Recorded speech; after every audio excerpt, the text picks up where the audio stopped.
দর্শক, সামাজিক নিরাপত্তা কার্যক্রমের আওতায় ২০২৬-২৭ অর্থবছরে বয়স্ক ভাতা, বিধবা ভাতা, স্বামী নির্গত ভাতা, প্রতিবন্ধী ভাতা, শিক্ষা উপবৃত্তি কার্যক্রম সহ অন্যান্য যত ভাতার কার্যক্রম ছিল, সমস্ত কার্যক্রমের বাস্তবায়নের জন্য যে অনলাইন আবেদন করা হয়েছিল, সে সময়সীমা ১৫ আগস্ট নির্ধারণ ছিল। এখন তা বৃদ্ধি করা হয়েছে। তো আজকে ভিডিওতে জানবো কত তারিখ পর্যন্ত এই সময় বৃদ্ধি করা হয়েছে বা বিস্তারিত সবকিছু। সকল প্রকার ভাতা ও উপবৃত্তির আবেদনের সময়সীমা ৩১ আগস্ট ২০২৬ পর্যন্ত বর্ধিত করা হয়েছে। এর মধ্যে সীমাবদ্ধ রাখা হয়েছে। এর মধ্যে আপনাকে আবেদন করতে হবে, নয়তো আপনার আবেদন বাতিল হওয়ার সম্ভাবনা রয়েছে। সমাজ সেবা অধিদপ্তর থেকে এক বিজ্ঞপ্তির মাধ্যমে জানানো হয়েছে, মাঠ পর্যায়ে কর্মকর্তা ও আবেদনকারীদের নিকট থেকে জানা গেছে যে সফটওয়্যার, ইন্টারনেট ও বিদ্যুতের সমস্যার কারণে এখনও অনেকের অনলাইন আবেদন করতে পারেননি।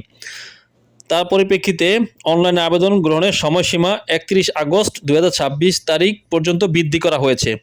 পূর্বে অনলাইন আবেদন গ্রহণের অন্যান্য নির্দেশাবলী শর্তাবলী বলবৎ থাকবে। অনলাইন আবেদন এবং এর লিঙ্ক নিচে দেওয়া হলো।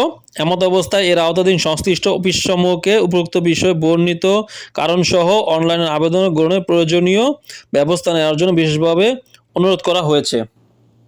এতে আপনারা যারা আবেদন করতে পারেননি বা যে কোনো কারণে সার্ভারের সমস্যার কারণে এন্ট্রি করতে পারেননি, তারা অতি দ্রুত সত্বর ইউনিয়ন পরিষদে হোক, উপজেলা পর্যায়ে সমস্যা অধিদপ্তরে হোক, আপনারা যোগাযোগ করবেন এবং নিখুঁতভাবে ফর্ম ফিল আপ করে সেটা সাবমিট করবেন। আর কীভাবে ফর্ম ফিল আপ করতে হবে আমাদের এই চ্যানেলের মধ্যে ভিডিও দেওয়া আছে, সেটা আপনি ঘুরে দেখতে পারেন। অথবা আর যদি কোনো প্রশ্ন মতামত থেকে থাকে তাহলে আমাদের কমেন্টে জানাবেন ইনশাল্লাহ। আর সকল প্রকার ভাতা ও উপবৃত্তি তথ্য সংক্রান্ত সকল প্রকার খবর সবার আগে জানতে আমাদের চ্যানেলের সাথে থাকুন, সাবস্ক্রাইব করুন এবং আমাদের সাথেই থাকুন। ধন্যবাদ।